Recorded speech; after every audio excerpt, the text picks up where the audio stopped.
Michael Jackson's Smooth Criminal is one of the most iconic music videos of all time. Everyone has at least seen one shot of this masterpiece. Now you might be thinking, why did this guy call it the second greatest music video of all time? Well, because we know which one's the first.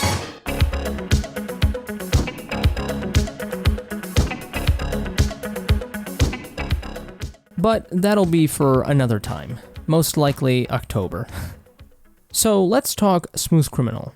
The song, of course, we all know of as an anxiously powerful sonic masterpiece. The theme of a 1930s jazz club fits perfectly with the theme of the song. It's a gangster scene filled with crime and danger. The song is an event song that tells the story of a man committing a murder. The lyrics don't directly connect to the events of the video, though, which is interesting. But the themes of it do. Desperation, crime, anxiety, and helplessness. Honestly, it comes down to this. MJ wrote a song where the music video was a creative expression of the music rather than a direct interpretation. And that's brilliant. The way this video begins with silence and eeriness, it's exactly the way the song begins, with the anxiety of an anxious heartbeat.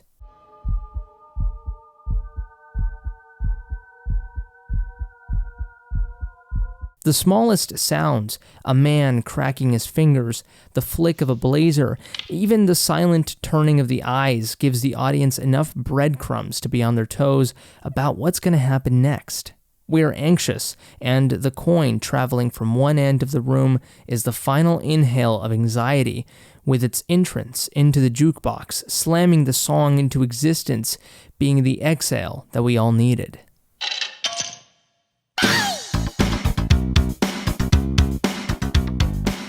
The way the camera focuses on Michael, and when he begins to sing the first verse, the chest slams along with his facial expression, and the woman to his left engages you like no other. He continues, traveling while telling the story, and from here on, we are committed to seeing this journey through to the end. Let's talk about the suit, shall we? And this will actually connect to another point of discussion. But the suit is bright white and blue, with the only exception being the black on his fedora and shoes, which makes sense. By adding these highlights of black, his feet movement and head movement is accentuated and noticed, but his bright white and blue contrasts so nicely to everyone else's dark-colored outfits. The brightest thing in the room, besides the lighting, is Michael. He really is the smoothest criminal. That was good. That's terrible. A pop star always has to be the star among the black space, and Michael knew this. Not only is his outfit an outlier, but even the choreography. He always made sure that his dancing stood out amongst his background dancers when doing dance moves in unison. He always looked the coolest and the most expressive compared to everybody else, and his look only accentuates that even further. There are also plenty of movements where the lights of the club are on him and everyone is borderline in like a shadow/silhouette. That too helps with distinguishing him, and it's a great aesthetic look to the video. Let's talk about one of the elephants in the room, the bridge of the music video, if you will. The lights are turned off, and there is this blue hue on everything, as if the moon was in the club shining its light. This section breaks up the potential monotony of the piece by turning the video on its head. There is almost no light, it's dark, there's no music, just weird noises made by the people and eerie random piano notes played by a walking black cat. There is less dancing, and the movement here is much more fluid and long, which contrasts the staccato, short, and detached movement of the rest of the video. All in all, the section is just weird, abstract, and almost directionless. And it's a great change of pace. Even in the absence of music, though, it manages to build a crescendo, with the claustrophobia of the people clumping together and the increasingly loud Annie, are you okays?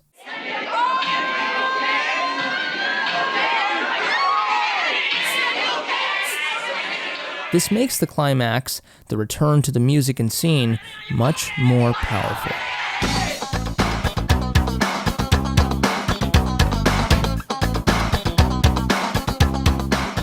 Now it's time for the biggest elephant in the room, that anti-gravity lean.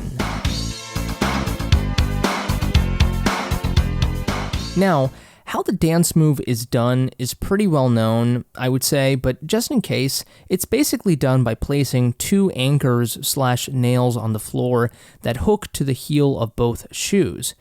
This shoe is actually a patent by Michael Jackson himself for this dance move, which is really, really cool.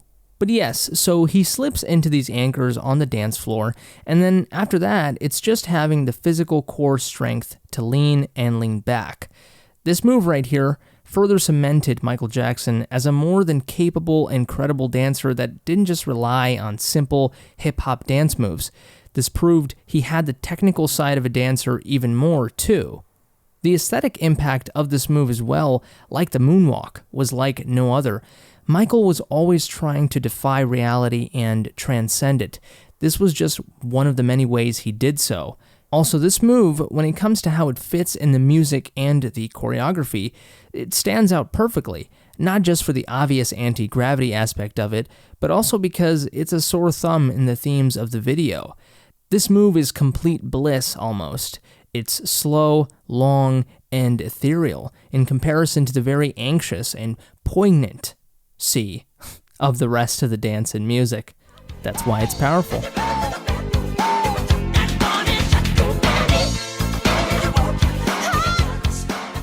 Michael Jackson was a master of contradiction, and it's why this music video, is a masterpiece.